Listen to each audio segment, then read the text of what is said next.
Hey guys, welcome back to the channel. Today I'm going to transform this planter that I picked up at the flea market into something a little bit more my style.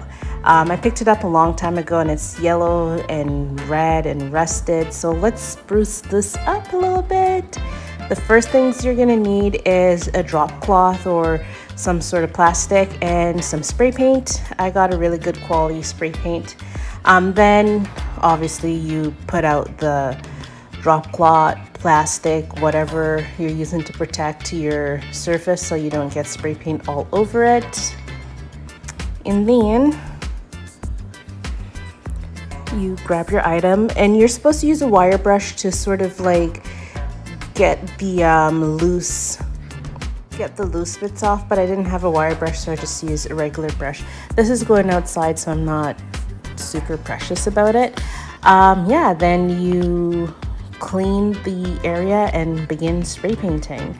I found this really therapeutic. I had my mask on and everything, and I was just outside like listening to the birds and spray painted my little planter. I've had this planter for so many years and my partner has tried to throw it out so many times, and I'm like, no, one day I'm going to use it, and this is the day.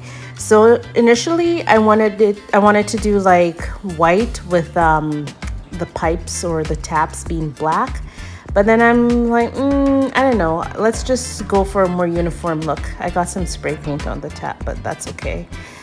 I let it sit for 24 hours just to make sure that the paint is dry and cured into the metal.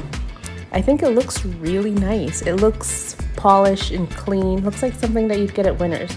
All right, so let's plant some stuff in it. First, you get some soil.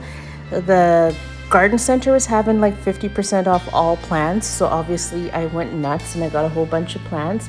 But for this project, we're going to be using the wave petunias, so they spread quite a bit. I won't be needing a lot in this planter because once the flowers are set, they're going to spread and look beautiful. I'll give you guys an update on that. So I'm using ProMix soil because it's the best soil. You're supposed to put some rocks in the bottom for drainage, but I completely forgot, but I'll just have a mental note to manage my watering so that the roots don't rot. Fill it up with soil and, you know, thin it out a little bit.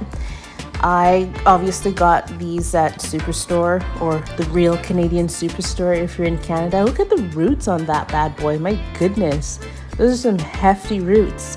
All right, so I'm just getting the rest of my petunias and I'm just going to put them into the soil as desired. Once that is completed, I am going to get some dirt and just sort of stand them up the way that I want it.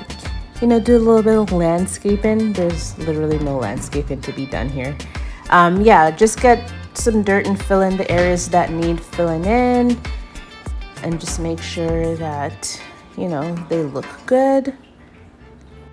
As I was doing this, I was like, wow, this is sort of like a Valentine's Day theme with the red and the white. I wish I had some different color petunias like purple, but because it's literally the end of the gardening season, there's not a lot to choose from. You kind of just get what you get and you don't get upset.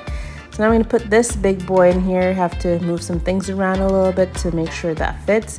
I literally can't wait for this to start growing and filling out. We have about 2 more months in our growing season and it's going to look so great.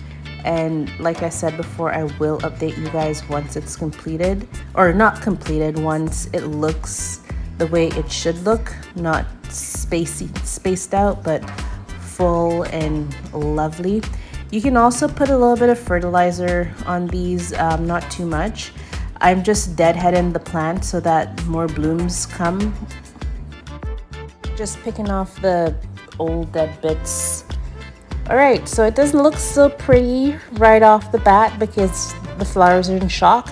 I've watered it and put it on my patio, and this is the finished project, you guys. Let me know what you think.